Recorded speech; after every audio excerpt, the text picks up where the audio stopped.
This video is diversification and how to do it right. So we've all heard the stories, right? The story of this real estate mogul that was building these, high risers in Vegas and, didn't geographically diversify. So when the market tanked, they lost everything, so that would be geographic diversification or lack thereof. Everyone's heard, about Enron, the Enron employees who had their whole retirement account in that company's stock. And then, when Enron went down, they lost everything. So that would be a lack of asset diversification. So that's the second thing. And then the third thing, something I hear a lot is, these really, really smart stock pickers that, are doing well because they invested in tech stocks the last couple of years. Well, guess what? They're not doing so well anymore. And it's just because the technology space, we saw a lot of the major players basically make big OpEx cuts, but that's not a long-term strategy, right? That's just kind of like something that you do in a market downturn. So that is going to be, a lack of sector diversification, a lack of industry diversification. So there's three things I covered there: geographic, asset, and then industry. So generally you want to be diversified across those three things. So generally, I'm just going to give you my recommendation on how to diversify. So the first thing, have multiple retirement accounts. This is going to be for someone with a W-2, but so you're going to have your company's 401k. I recommend matching up to whatever their match is, right? And then you're going to invest in some index fund, whatever they offer. I wouldn't do a managed fund. Those are other videos. Just invest in some index fund. The second thing, have a personal IRA, right? You can open that up with Vanguard or Fidelity or whatever. Now, my recommendation is to have a self-directed individual IRA. All right, that's what like all the videos I do are on, right? And then you can I would invest in passive deals to start, unless you're experienced. So come in as like a limited partner, and I can connect you to people with deals. Again, that's the whole point of all of these videos, because that's like the main thing I do is raise capital for these deals that are really good deals. And then the third one, so kind of like low-hanging fruit. This is more of a tax strategy, but start a little side hustle. I think all you guys should have little side hustles. It helps a lot with taxes, have a little business. But mostly what you can do if you have a business is you can set up a self-directed solo 401k, right? So that's a third retirement account where your business can contribute to that. And then your individual income coming from your W-2 or whatever else you're doing can also contribute to that.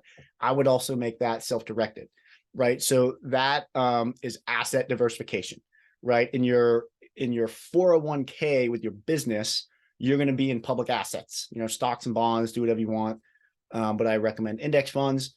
And then in your personal self-directed funds, if be a limited partner, okay, you're going to want to invest in some different types of assets, and I invest in real estate assets and businesses for the most part. So the second type of diversification, this is going to be geographic. So it is a good idea, if you're a limited partner, to invest in some different geographic areas in real estate and business, again, as a limited partner. Okay. If you're a GP, you should be focused on one area, right? I'm going to get into that later, but as a limited partner, be more focused on not the asset, but the person, right? Who's offering you these deals, right? So I covered this in the first video. You want to evaluate who the operator is. Do they know what they're doing? And then just invest in whatever that person is investing in. Invest in whatever that GP is investing in. Usually that's going to be other geographies, right? But don't do this. Don't be like, oh, here's an operator that invests in Houston, but I should also, this operator is doing a deal in whatever, like St. Louis. So I need geographic diversification. So I'm going to go invest with this guy. It's like, no. Focus on, you're probably only going to find a handful ever of really qualified operators. So just work through them. And if they're a good operator in a GP, they're going to be in multiple geographies. And then the third thing, so industry diversification, I don't recommend picking stocks at all. If you are, do a spread trade. So a VC I follow, I like a lot, is Chamath Palihapitiya. He is one of the guys that runs what I think is the best podcast in the world. It's the All In podcast. But so he is like a famous tech trade where he shorted Facebook, Netflix, Apple, and Amazon, and he went long Google and Microsoft. So that reduces industry risk, right? Because he's banking on some to lose and some to win. So he's focusing on the companies, but that spread trade reduces the industry specific, the sector risk. All right. So that's how I recommend you think about diversification. Here's what not to do. Okay. And I hear this a lot in real estate circles. The first one is like this idea of like, oh, I need to diversify. So I have a house in San Diego. So now I should go buy one in like Texas because it's a different geography. That's so stupid. It's so stupid. So, and again, this is different than what I said previously because I emphasized if you're a limited partner, that's okay. If you are a GP or you're doing this yourself, that's really, really, really stupid. All right, for two reasons. The first one is those assets, you're not reducing your correlation to the market at all by that geographic diversification. They're still going to be heavily correlated to things like affordability, the interest rates. They're going to be correlated to, the job market. Is like generally all real estate is mostly correlated to macro trends. All right.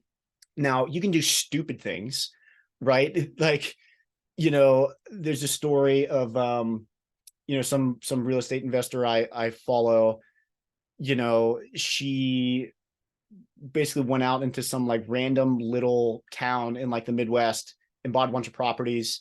And then they had like one industry that failed. So she lost all those properties, right? That's just a bad decision, right? It's not that she lost because she wasn't diversified. She lost because that was stupid, right? So as long as you're not in like some weird Midwest town, if you're buying houses, like part of my family businesses, what Elise and I do, we're buying where we live, right? In San Diego. So we can be hands-on, we can touch. So the first reason why it's stupid is because you're not actually reducing your risk at all. The second reason why it's stupid is because you're adding on an extraordinary level of operational risk. Okay, so this isn't an investment term. This is the fact that like if I buy my house in San Diego and then I go and try to like buy a house in Texas, is I'm not going to be able to build my network appropriately as one person where I'm not at, right? Plus you gain a lot, through just interpersonal communications, right? It would, you're adding a lot of stress. Like if I have to travel to Texas and now I'm calling people I don't know, I don't live there.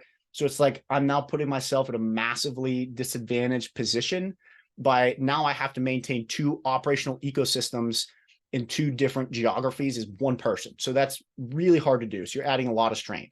So the first thing don't do is if you're going to be an active investor, you don't have to geographically diversify, right? Geographically diversify is a limited partner. I recommend focusing on one area for probably the first 5-10 years until you're able to actually be competitive in that ecosystem. And then think about going to other geographies if you want to scale.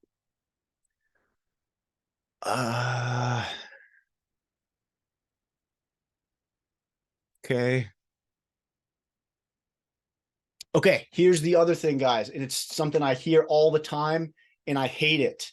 It's like, oh, hey, I have $500,000. I got some inheritance. I have this big chunk of change. What should I invest in? Right. One of the worst things about the real estate educational space, most people just have a massive blind spot to time diversification. Okay, so the question you should be asking is not, I have this money, what should I invest in? What you should be asking is, I have this money, at what frequency should I be investing and in what? Okay, so time diversity is where I learned about that is more in the venture capital space, where it's, you may have, a year or so of raising capital for a fund. You don't want to deploy all that, it might be a 10-year fund. You don't want to deploy all that in the first year, right? For a lot of different reasons. So for one,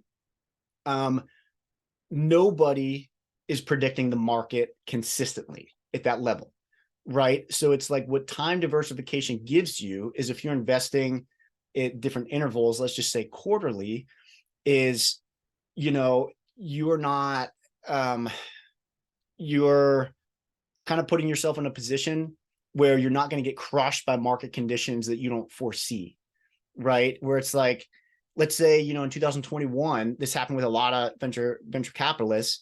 You know, they're putting these big paychecks into these companies because nobody knew. You know, well, actually, a lot of people guessed this one, but there were a lot of people for some reason that weren't predicting the market was going to turn. So those funds are all trash, right? Because they're putting these big paychecks in 2021. They're not diversifying by time. Then when the market turns, they lose everything. So the first thing for time diversification is it hedges against bad market conditions. And if you're an individual investor, you're probably not going to guess correctly when markets are going to turn. So you want to be investing at different intervals.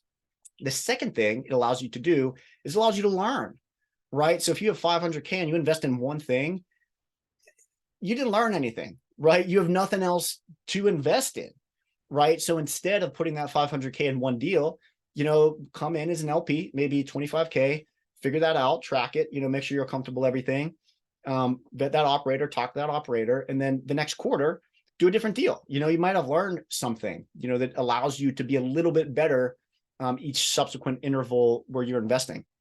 And then the third thing, guys, is all the best opportunities are not around right now. You know, there's going to be some next week and the next week and the next week. So we kind of, what I see a lot is this like impulse to think that, you know, this opportunity that comes up is like once in a lifetime, where it's like, oh man, I can invest in this business, or this real estate deal looks awesome. And they put all their money in it, when in reality, that's just not the case, right? These are not once in a lifetime things. Is once you start investing, you're actually probably going to get access to better opportunities, right? Once you start talking about this and expanding your network. So you don't want to invest all the cash you have just at once. So anyways, guys, that was diversification, how I recommend you diversify and what I recommend you don't do. So if you have comments or questions, I would love to hear them.